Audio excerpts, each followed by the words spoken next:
Vala e fundit e dhunës në malin e Zi e drejtuar kundër popullsisë turke ngre pyetje të thella rreth shkaqeve dhe sfondit të vërtetë të ngjarjeve që tronditën këtë vend, edhe pse incidentet ndodhen zyrtarisht pas një goditjeje të vetme me thik.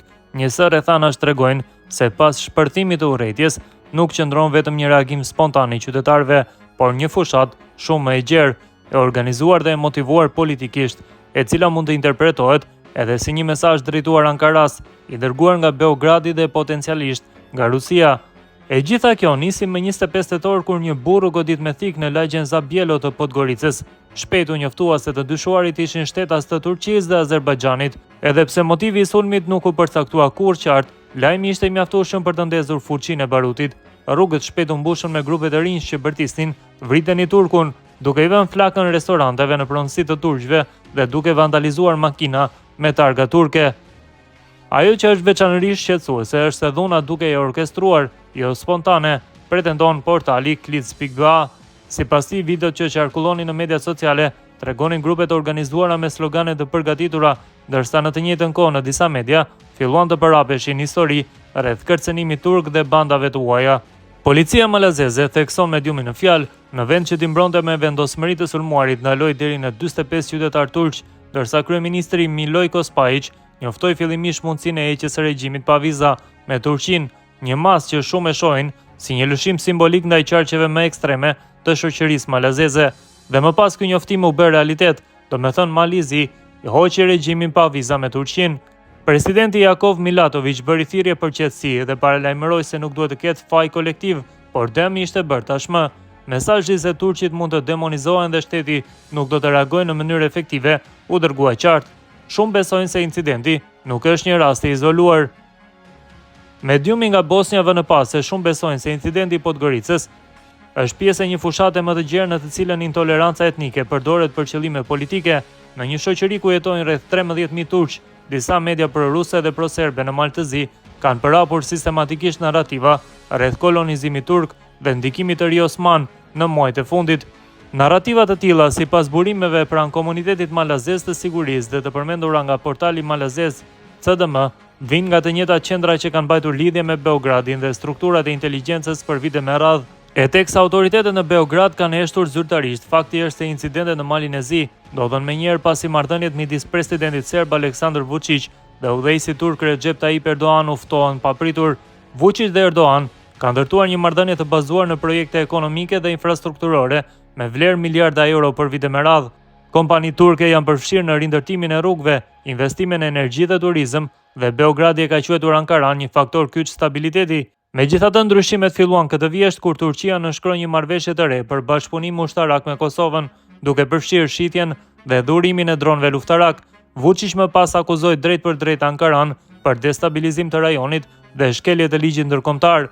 Kjo ishte një kthesë e hapur nga retorika e miqësisë në armiqësi të hapur me Erdoganin, që atëherë në një numër mediash që mbështesin regjimin e Vučićit filluan të shfaqen teoritë rreth një depërtimi turk dhe rrezikut të islamizmit në Ballkan. Këto mesazhe shpejt gjetën një onën e tyre në Malin e Zi, ku strukturat proserbe në qeveri dhe shoqëri tradicionalisht reagojnë ndaj impulseve politike që jepen nga Beogradi. Duke i ditur këto fakte, e gjitha kjo mund të lexohet si një formë sofistikuar e mesazhit gjeopolitik, hakmarrje ndaj Ankaras për armatosjen e Kosovës. Sipas kësaj logjike, Vučić po e përdor Malin e Zi si një terren të ndërmjetëm për një demonstrim fuqie, duke i dërguar një sinjal Erdoganit se Serbia ka instrumente destabilizimi në fqinjësinë e saj të afërt. Sipas tij, Mali i Zi është për më tepër një terren ideal stërvitjeje për operacione të tilla, duke shtuar se shoqëria është thellësisht e ndarë. Qeveria e Miloj Kospajic është politikisht e brisht dhe varet nga partitë që janë hapur pro-serbe dhe strukturat e sigurisë janë ende në ndikimin e fortë të kuadrove pranë Beogradit. Prandaj është e kuptueshme që teza se incidentet në Podgoricë janë një operacion i bija serbe, i planifikuar me kujdes, i projektuar për të mbjellë frikë politike, për të disiplinuar kryeministrin Spajic dhe për të paralajmëruar atë për atë që mund të ndodhë nëse ai përpiqet të largojë partnerët e Vučićit nga qeveria.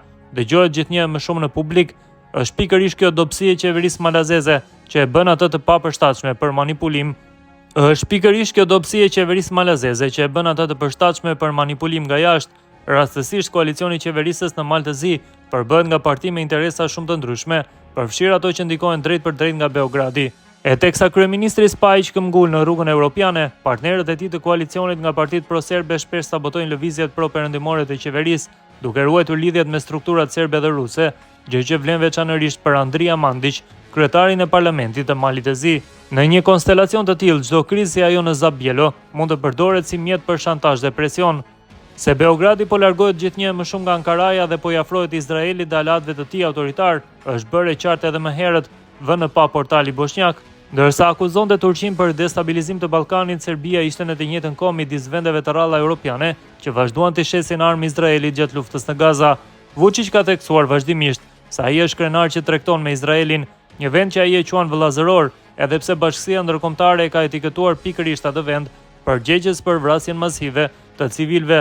Në këtë kontekst, sulmi ndaj Turqisë, qoftë verbal apo përmes fushatave të orkestruara të intolerancës, bëhet pjesë e një strategjie më të gjerë për ta ripozicionuar Serbinë në rendin e ri global, në anën e aleatëve autoritar.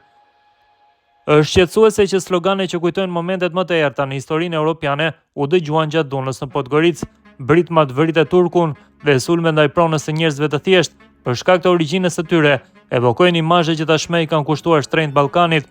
Reagimi i qeverisë ishte i ngadalë dhe jo mjaftueshëm vendimtar. Në vend të dënimit të qartë dhe mbrojtjes së viktimave, shteti ka zgjedhur masa populiste dhe retorikën e qetësimit të tensioneve, që në praktik do të thotë miratimi i heshtur i urrëties. Ajo që i trem më shumë qytetarët e Malit të Zi tani është pyetja, nëse autorët janë mbathën pa pasoja pothuajse fare, a do të kenë edhe më shumë hapësirë nesër? Nëse incidentet në Podgoricë shihen në një kontekst më të gjerë, duket se mesazhi i tyre shkon përtej kufive të vetë Malit të Zi. Mesazhi drejtohet drejt Ankaras, por edhe drejt qendrave të tjera. Kjo tregon se Beogradi ende ka mekanizma për ta destabilizuar vendet në rajon, sa herë që e konsideron të përshtatshme politikisht.